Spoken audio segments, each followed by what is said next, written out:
Темата е да се биде или не. Таа е позната реченица од Хамлет, напишана од Шекспир, и ми беше инспирација да зборувам за основите на тоа да се биде или не христијанин. Што е она базичното, она основното кое нас не прави христијани? Што е она без кое човекот не може да биде христијанин?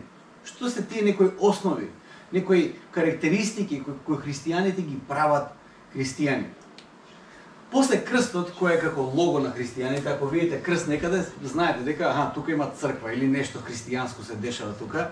Кај да отидам во светот, кај да видам крст, знам дека има присуство на христијани.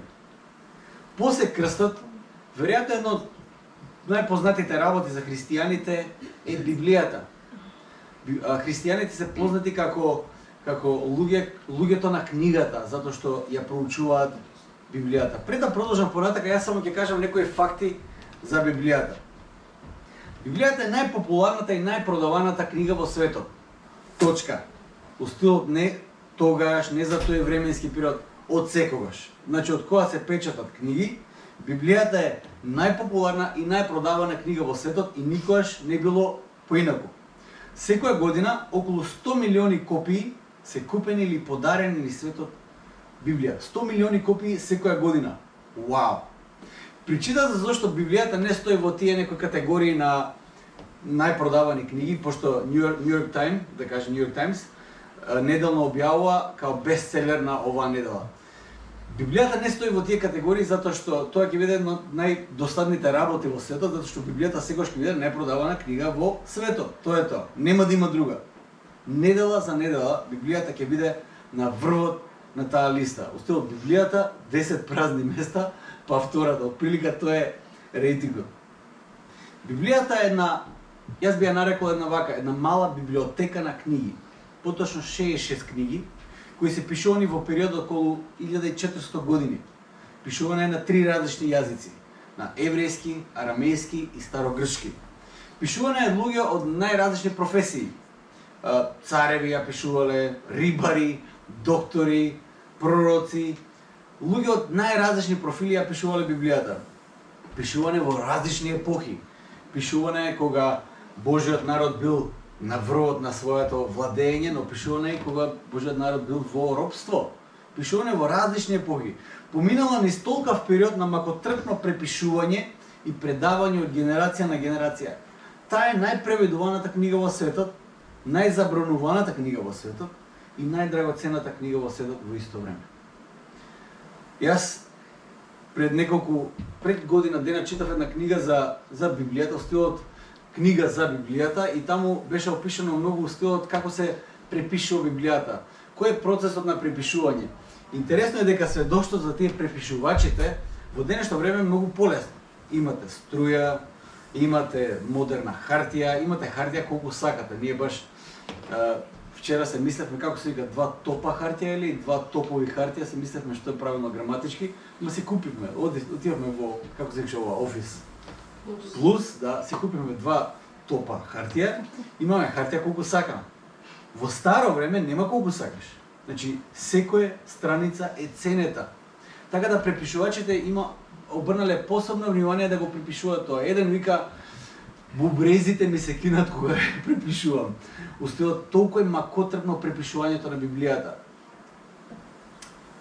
Библијата е Божиот збор. Да се биде или не христијанин, зависи многу од тоа колку време ние поминуваме со таа фасцинантна книга. Или поточно таа мала библиотека на книги кои во себе го содржат откровението Божјо низ историјата. Заклучно со Божјото отелотворување, кој беше кулминација на тоа Божјо откровение, а тоа беше отелотворувањето на Божјиот син Исус Христос. Божјиот збор дава живот. Библијата е Божјиот збор. Божјиот збор дава живот. Како што вели Исус, човек не живее само од леб. Кога беше искушуван Исус во пустината, едно од неговите одговори беше: човек не живее само од леб, туку од секој збор кој излегува од Божјата уста. Со други зборови, насушна потреба за нас да останеме во живот е Божјиот збор, да го консумираме како храна која ни е потребна секојдневно. Секој ден имаме потреба од Божјиот збор како наша храна. Денес ќе читаме еден текст која открива таа пракса на медитирање и читање на Божиот збор од времето кога Исус бил на земјата. Тоа била дисциплина која овозможила на еден од апостолите да го препознае Исус вистински на самиот почеток од Исусовата мисија. Знаете, обично апостолите го препознале Исус вистински во текот на мисијата, на некој му требало дури после воскресението, па и воскресението не е доволно, требало повторно лично да го сретне за да го препознае Исус вистински кој бил Исус. Зборам за Тома, овој што е народски познат неверниот Тома. На него му требало многу за да го препозна Исус кој вистински е Исус. Но има еден апостол кој го препозна Исус на првата средба. Има причина зашто тој го препозна на првата средба. Ќе читаме Јован првата глава, 43 до 51 стих. Тоа е во зачетокот на Исусовата мисија. Читам Јован прва глава 43 до 51. Вели вака: На другиот ден Исус намисли да отиде во Галилеја и го најде Филип, па му рече: тргни по мене. И Филип беше од Вицаида, од градот на Андреј и Петар. Филип го најде Натанаел и му рече: го најдовме Исус, синот Јосифов од Назарет, за кого пишуваше Мојсей во законот и пророците. А Натанаел му рече: може ли нешто добро да излезе од Назарет?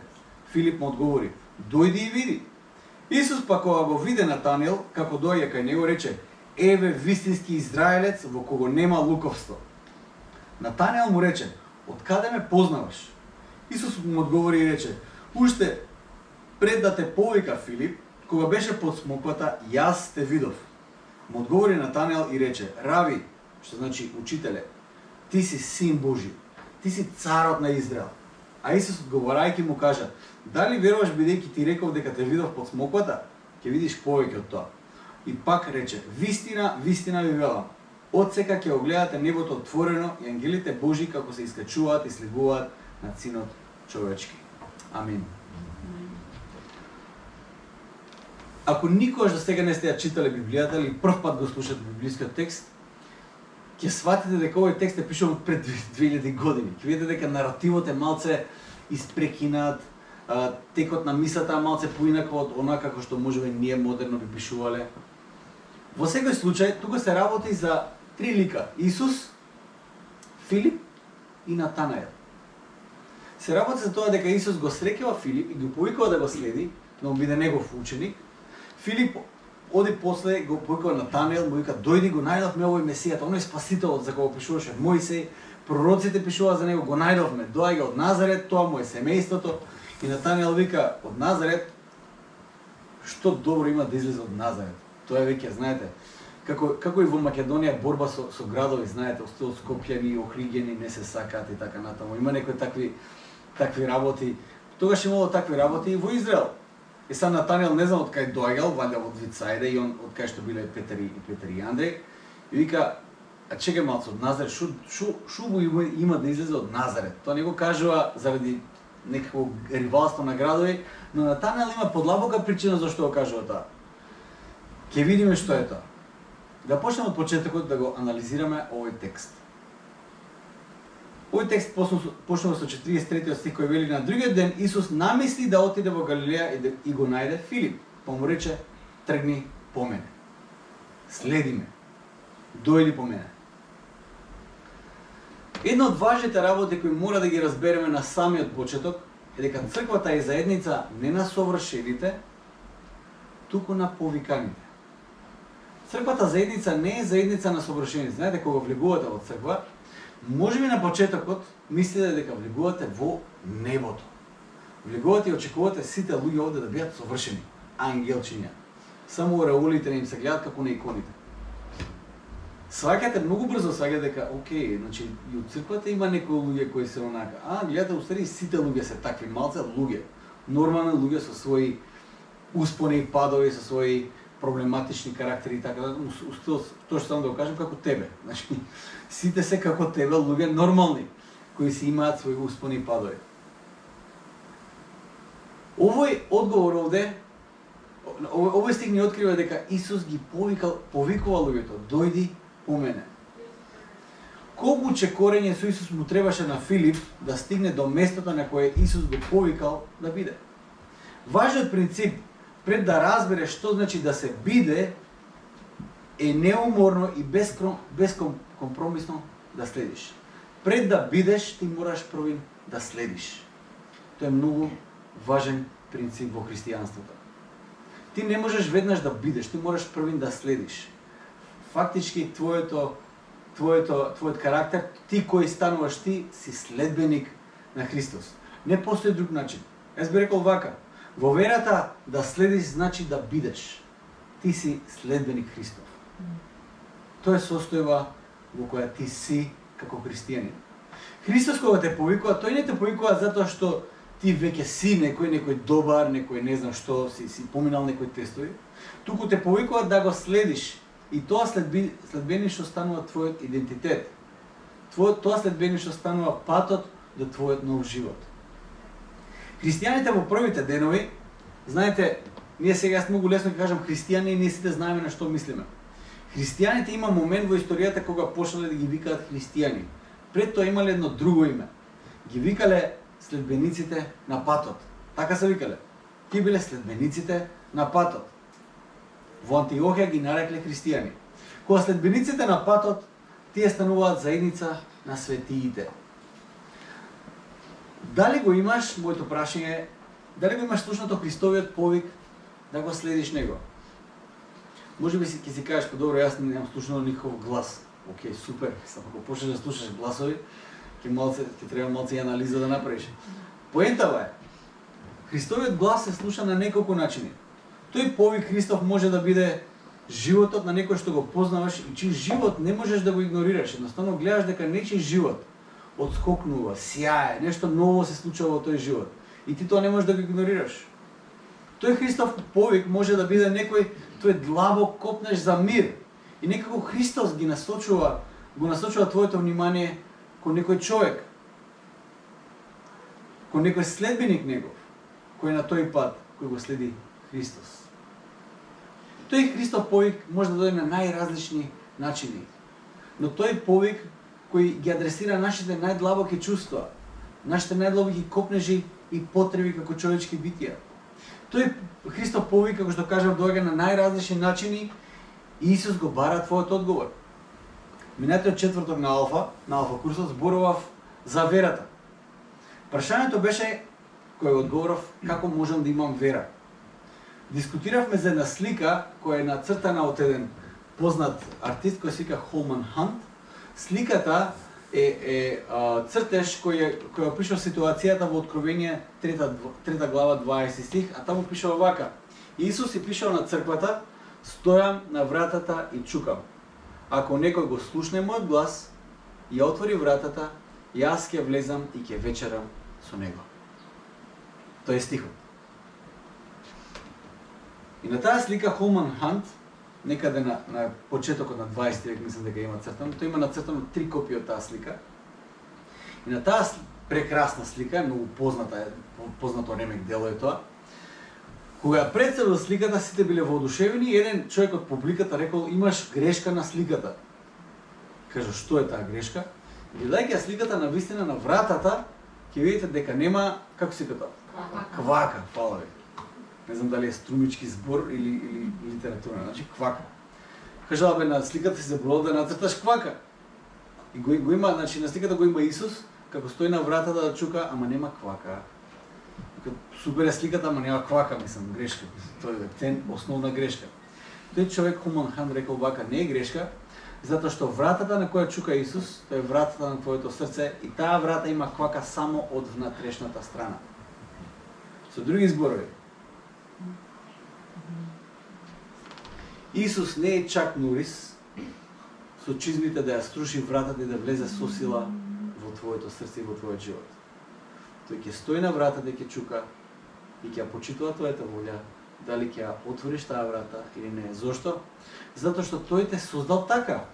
Тој те создал како слободно битие, со слободна за одлучување, битие кој има слободна волја да одлучи и да избере со слободен избор, и тој ќе ја почитува твојата волја.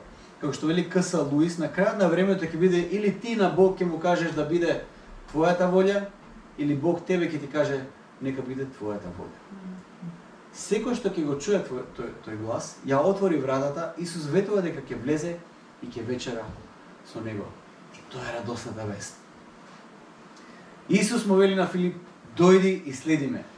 И Филип доаѓа и го следи. Што се случува понатаму? 44 до 46 вели вака: и Филип беше од Вицајда, од градот на Андреј и Петар.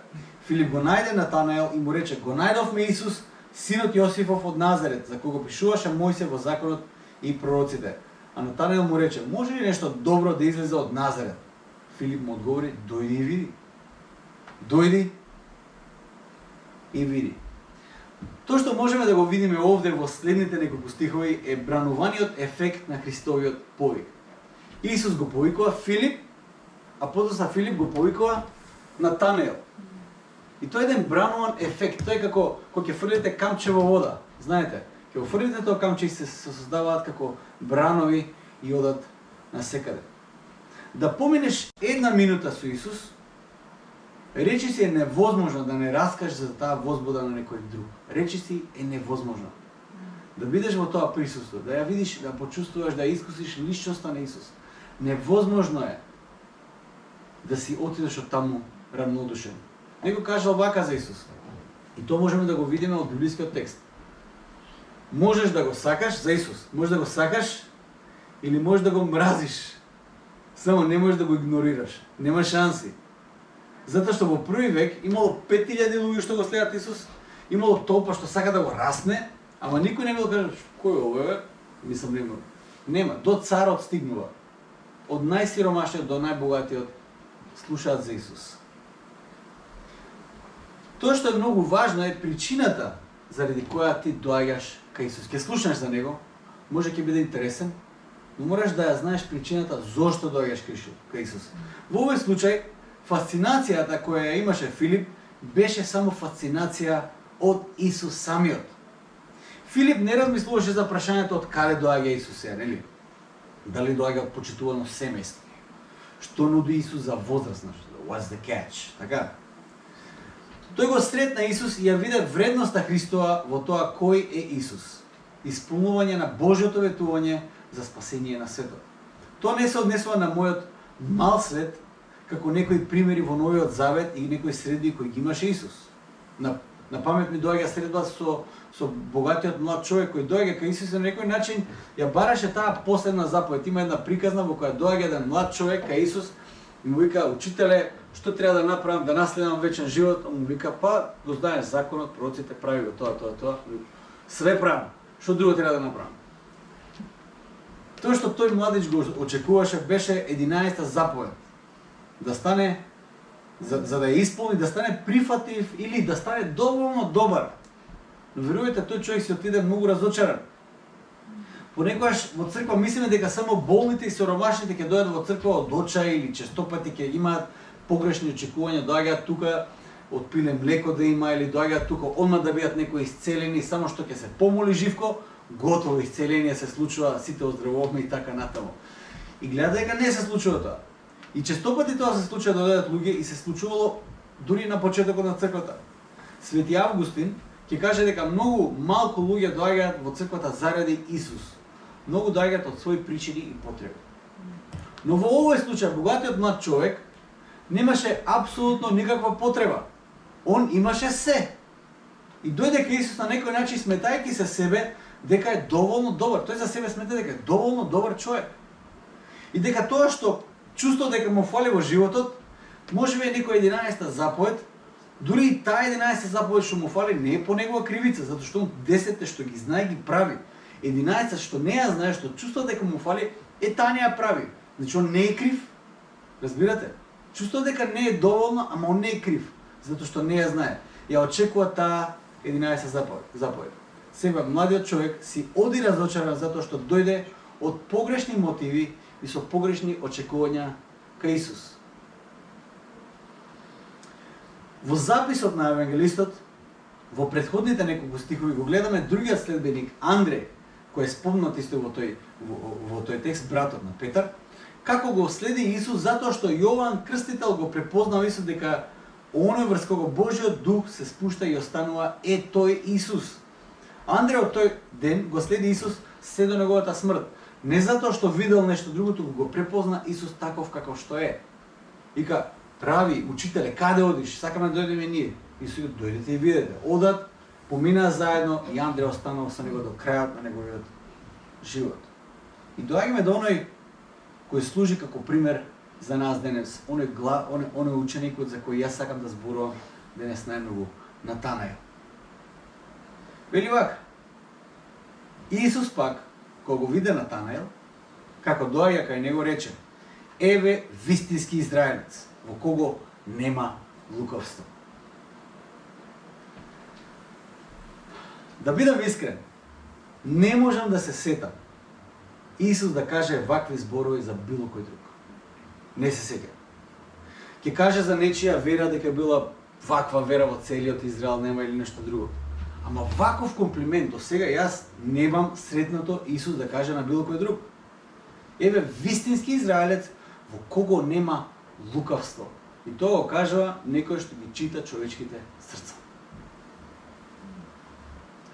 Треба да се сетиме дека Исус не дава комплименти колку да ги даде. Знаеш, у стилот conversational starter, знаеш, овој као некаков почетник за разговори. Сега доаѓа човек да се запознаеме. Прекрасен човек си, значи.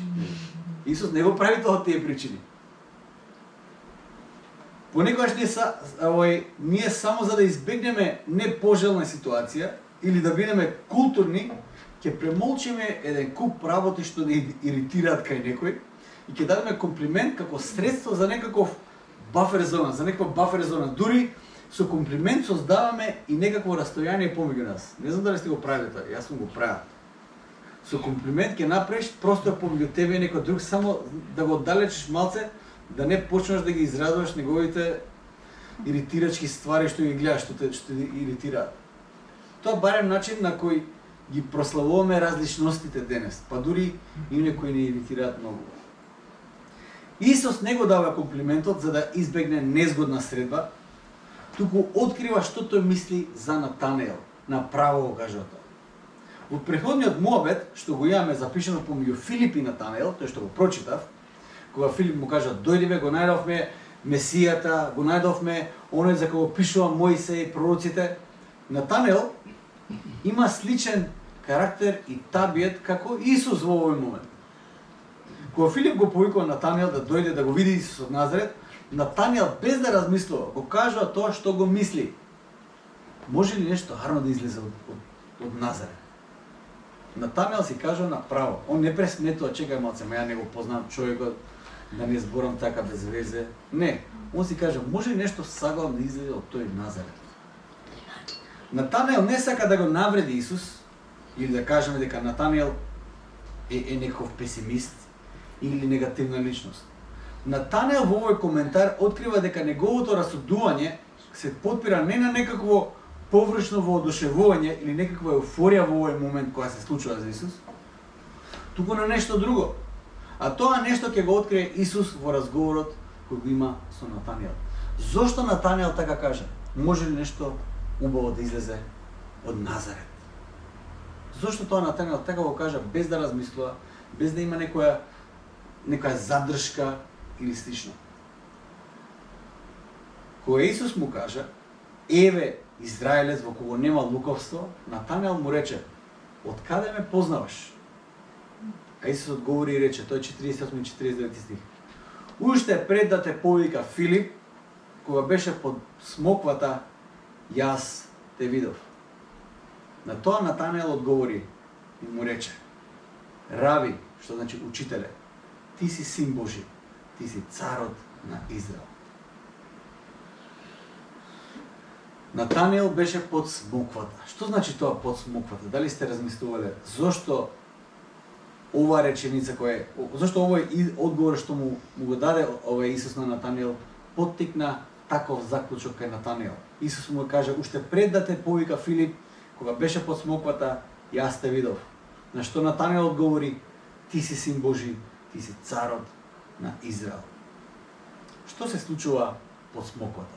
Што представува смоквата во првиот век? Или поточно, што беше тоа толку восхитувачки што Натанаел го препозна кај Исус во таа негова изјава? Има три популарни толкувања за овој текст, за Натанел и смоквата. Првото толкување се верува дека додека Натанел бил под смоквата, добил визија или откровение од Бог дека нема да види смрт додека не го види Месијата, Божиот помазаник или Спасител. И кога Исус ја спомнува смоквата во разговорот, за Натанел тоа е исполнување за тоа откровение кое му било дадено по смоквата.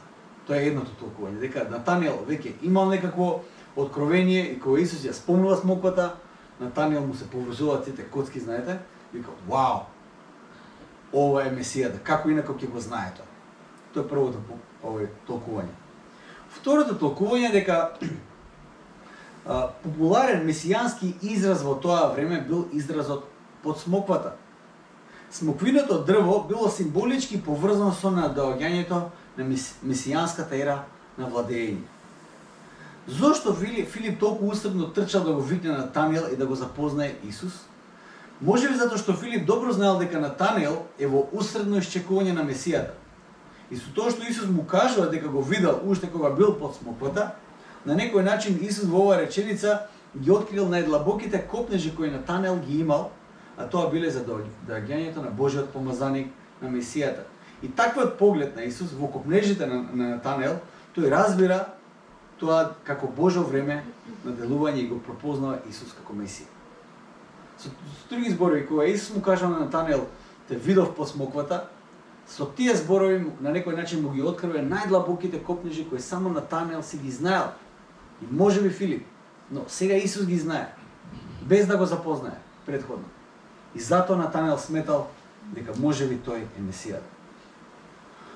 Но јас имам трето толкување, кое за мене е најубаво и мислам дека е ја погодува целта, а дека Натанел, кога беше под смоквата, тој медитираше и го читаше и размислуваше и се молеше на Божиот закон, на Божиот текст, на Божиот збор. Тоа е нешто кој тој го правеше само за Бог. На самотно место, на пусто место, под смоквата, тој го читаше, се молеше и размислуваше за Божиот збор.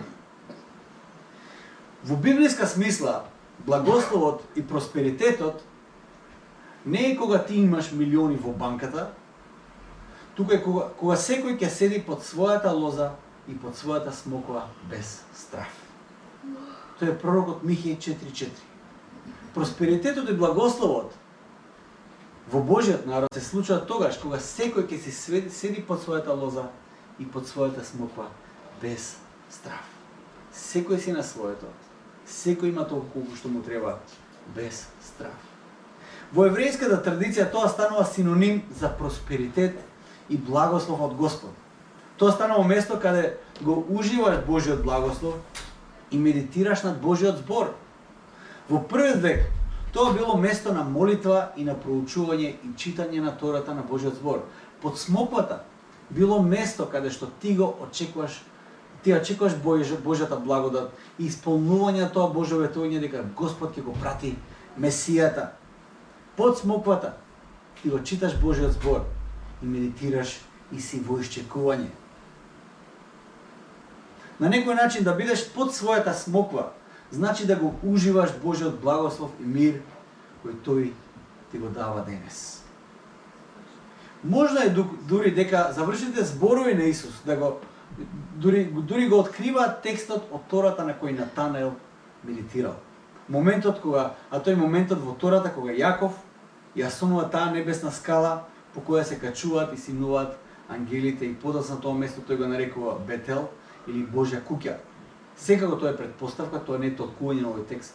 Тоа е моја предпоставка затоа што Исус многу јасно укажува на одредена сцена која се наоѓа во Тората. Што можеме да заклучиме од овој текст до сега? Прва работа, Исус го викаат Исус од Назарет, но Исус беше роден во Витлеем. Зошто не е Исус од Витлеем, туку е од Назарет? Има историски работи кои нема сега да ги повторам затоа што ќе треба да разглавам. На кратко, кога Исус се роди во Витлеем за да избегнат погубување, одат во Египет и кога се враќаат наместо во Витлеем, тие се доселуваат во Назарет и така Исус станува познат како Исус од Назарет. Натанаел не навлегува во теории на заговор или во некаков легализам за потеклото и деталите на некои споредни информации, иако можеби на почетокот добиваме такво чувство со прашањето кој е тој го поставува за потеклото на Исус. Арогантното прашање на Натанаел, тоа е арогантното прашање, што може Арно да излезе од Назарет? Арогантното прашање на Натанаел открива дека тој добро го познава Божиот збор. Тоа прашање открива многу добро познавање на Натанаел на Божиот збор. Многу добро познавање. Затоа што тој знае дека Месијата не доаѓа од Назарет. Месијата доаѓа од Витлеем.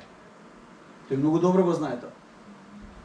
Без разлика на тоа што првиот одговор на неговото прашање не е дали Исус можеби доаѓа од некое друго место, или Натанаел не се потпира на стандардниот сет прашања од кое семејство си, чиј син, татко си, како би овие прашања, нели? Без некаква разрешница за неговата дилема, среќавајќи го Исус, тој се разбира дека она што Божиот збор го ветува, насочува кон Исус, кој во суштина е врвот на Божјата објава и некој преку кого треба да го читаме и разбереме целиот Божји збор, целата Библија. Тој го разбира она што Јован на самиот почеток го кажува дека зборот, оној вечниот Божји збор, стана тело и се сели помеѓу нас. Тој тоа го разбира моментот кога го среќава Исус. Тој е првата работа. Втората работа е дека Божиот збор го обликува Натанаел. Божиот збор го менува Натанаел од внатре. Како што тој го студира Божиот збор и медитира на тој збор и размислува за тој збор, тој станува личност која ја зборува вистината. Без да се сепне, без задршка, ја зборува вистината која е внатре од него. Па дури и тоа да биде такво прашање како што го поставил на Филип. Што убаво може да излезе од Назарет? Во наши очи може би тоа арогантно прашање. Во тој момент тој ја зборува вистината без да размислува кого ќе навреди и што ќе направи. Тој ја зборува вистината. Понекогаш Натанаел ќе звучи незгодно како прашањето што го поставил на Филип. Сепак, верувам дека тој аспект на Натанаел има важна улога во овој текст и открива една негова важна страна. Зборовите кои Натанаел ги кажа на Филип, овие арогантните зборови, уште повеќе даваат сила на она што тој го изјавува за Исус во следната реченица. Бидејќи е човек кој кажува тоа што го мисли и вистина е човек во кого нема лукавство, онака како што пресудил Исус. Нема глума, нема преправање, туку вистина која излегува длабоко од него. Ако Натанаел од длабочината на своето битие ја вади таа вистина што убаво може да излезе од Назарет, моментот кога го среќава Исус, го кажува: ти си Божиот син, ти си царот на Израел, таа изјава има уште поголема тежина затоа што Натанаел во тој момент не му ласка на Исус, тој не е во некаква еуфорија од тој момент, тој не е во некој делириум, туку зборува од внатре од себе. Како што беше тоа арогантно прашање, така и ова изјава. Доаѓаат од тотално исто место, а тоа е местото на вистината каде што престојува Натанаел. А тој така обликуван заради престојување во Божиот збор. И трета работа е познавањето на Божиот збор. Помага да го препознаеш Божиото делување дури и кога сите твои инстинкти одат во спротивна насока. Инстинктот на Натанаел во овој случај е дека овој не може да е Месијата, затоа што е Исус од Назарет. Тоа е неговиот инстинкт. И тој тоа не го крие, тој го кажува јавно и Јован го запишува бескрупулозно. Натанаел така каже се, што има да го криеме Натанаел. Но познавањето на Божиот збор помага да го препознаеш Божјото делување дури кога сите твои инстинкти одат во спротивна насока. Исус од Назарет не може тој да е Месијата. Среќавајќи го Исус, тој препозна дека ова мора да е царот на Израел. Ова мора да биде Божиот син. Натанаел, очекувајќи го верно доаѓањето на Месијата и медитирајќи над Божиот збор, молејќи се за неговите ветувања под смоквата, сето тоа се исполнува во средбата со Исус. Исус ги открива најдлабоките негови копнежи и го открива она што само Јахве, Израелевиот Бог, може да го знае. Затоа Натанаел го препозна Исус онака како што го препознал. Она што Натанаел го препозна на самиот почеток, на тоа му требаше време и докази да го препознае, па тоа дури и на самиот крај. Натанаел го препозна Исус во овој момент. И уште една поважна причина зошто да престојуваме во Божиот збор. Зошто Божиот збор, зошто Библијата за христијанинот е да се биде или не. Како принцип можеме да го видиме дека Исус сам го користи Божиот збор во одбраната за време на искушенијата кои ги имаше во пустината. Исус преку Божиот збор се брани од искушенијата на лукавиот. Да се биде или не. Многу пати ќе значи нашето познавање на Божиот збор и нашето внимание наместо на стихиите на овој свет да биде втемелено во Божиот збор и ветувањата кои тој ни ги дава преку тој негов збор. Да се биде или не, значи да го познаваме добро Божиот збор. Една книга која честопати ја цитирам тука и зборам за таа книга, пишена од Кори Тен Бум, се вика The Hiding Place на англиски, ја немаме на македонски преведен, за жал. Се работи за една жена чие семејство за време на Втората светска војна криеле евреи да не бидат во Холандија, да не бидат фатени и однесени во тие логори на смртта. И тие тоа го правеле како тајна мисија имале.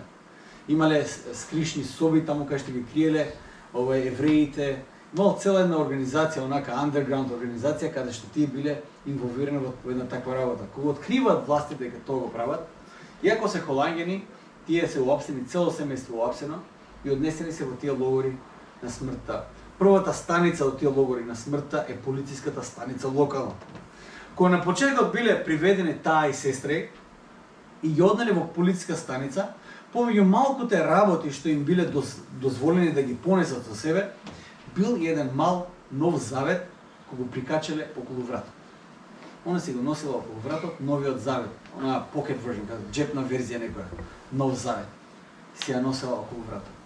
Во тие неколку мачни години, Кори Тен Бум, пишувајќи за искуството со измачувањата и гладот и болестите и монструозните претепувања таму, за срамувачките ситуации кои ги соблекувале голи и ги бричале главите, кога пишува за вошките кои ги имало толку многу, што кога лежале на креветот, подот изгледа како да се мрда. Толку многу вошки имало таму во тие логори. За да таква ситуација.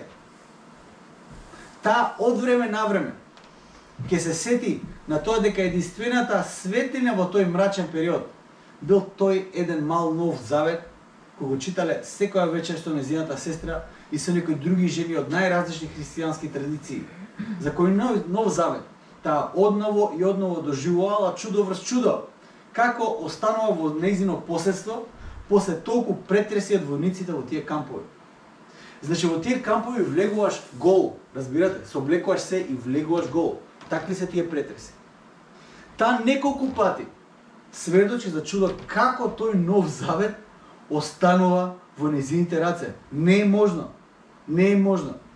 Наспроти сите очекувања, тој нов завет останува во нејзините раце до самиот крај на војната, каде тие се собирале секоја вечер и го читале тој нов завет. И тој нов завет бил единствената светлина во тој темен период. Една песна која јас честопати ја слушам, пишана од еден добар клавирист и писател на песни, сика Андре Крауч. Песната на англиски сика Through It All. Јас ја преведов и сакам да ја прочитам за крај. Вели вака: поминав многу солзи и страдање. Имав прашање за утрешниот ден. Имаше периоди кога не разликував што е правилно или погрешно. Но во секоја ситуација Бог ми даде благословена утеха дека моите испитувања се да ме направат посилен.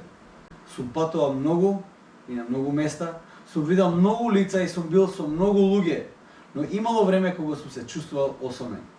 Во тој самотен час, да, во тие скапоцени самотни часови, Исус ми даде до знање дека јас сум Негов И еве ја причината зашто го кажувам тоа. И вели вака рефренот. Низ се и преку се научив да му верувам на Исус. Научив да верувам во Бог. Низ се и преку се научив да се подпирам на неговиот збор. Да се подпирам на неговиот збор. Често пати во животот ќе дојдеме до ситуации на темнина. Не знам каде се наоѓате вие во моментот. Може би се наоѓате во некаква темнина во животот. Може би имате некои предизвици. Може би во моментот искачувате некаква планина во животот. И тоа не е лесно. Или како што вика псалмистот, може би одиш низ некоја долина на смртната сенка. Како изгледало тоа? Како доживува тоа псалмистот Давид? Не знам. Но има такви долини и планини кои ние поминуваме низ животот. И да се биде или не, ќе значи светлината на Божиот збор да продира внатре во нас секој ден. Единствената светлина која свети во мракот на животот. Божиот збор. Да се биде или не. Често пати се сведува на тоа. Да се биде или не. Често пати се сведува да му дозволиме на Господ, неговиот збор да биде наша секојдневна храна, како што вели Исус. Дека човек не живее само од леб, живее од секој збор што излегува од Божјата уста. Има премногу сведоштва во кои луѓе биле затворени заради верата, на единственото нешто кое им останало, кое не можеле да им го земат, да им го одземат како нивно посредство, бил Божјиот збор, кој во нивното срце и во нивното сеќавање, кој постојано го рецитирале и се сеќавале на Божјиот збор, кој го запамтиле и бил единствената светлина во нивниот живот во тие мрачни периоди. Да се биде или не, една од најважните работи за христијанинот, за следбеникот Христов, е да престојува во неговиот збор дене и ноќе. И мојот омилен псалм во оваа сезона во животот е првиот псалм, каде што вели блажен е човекот, блажен и благословен е човекот, кој размислува и медитира за Божиот закон, за Божиот збор секој ден. Тоа е како дрво насадено покрај изворска вода и го дава плодот од својот живот секој ден. Таков е човекот, блажен е човекот, кој престојува во Божиот збор секој ден, затоа што плодот на животот го дава на време. Да се биде или не, христијанин, Христов следбеник, значи на вистина да престојуваме во Божиот збор, да го читаме, да размислуваме и да дозволуваме тој Божји збор да не минува од внатре. И да не забораваме, тоа не е состојба, статична состојба, туку тоа е живот на следбеништво. На тоа не повикува Исус Христос. Ајде се молиме за крај. Исусе Христе, ти благодарам за тоа што ни покажа совршен пример, Господи, за тоа како да престојуваме во Твојот збор, збор кој ни дава живот, збор кој е светлина пред нашите нозе во животот, Господи. Ти благодарам за тоа што си се погрижил, Господи, тој збор да биде толку достапен за секој еден од нас, толку разбирлив, Господи, да можеме да ја знаеме Твојата волја, кој си Ти, која е Твојата замисла и планови за овој свет, за нашиот живот. Се си открил, Татко на небеси, на крај се откри самиот себе си во ликот на Твојот Син Исус Христос.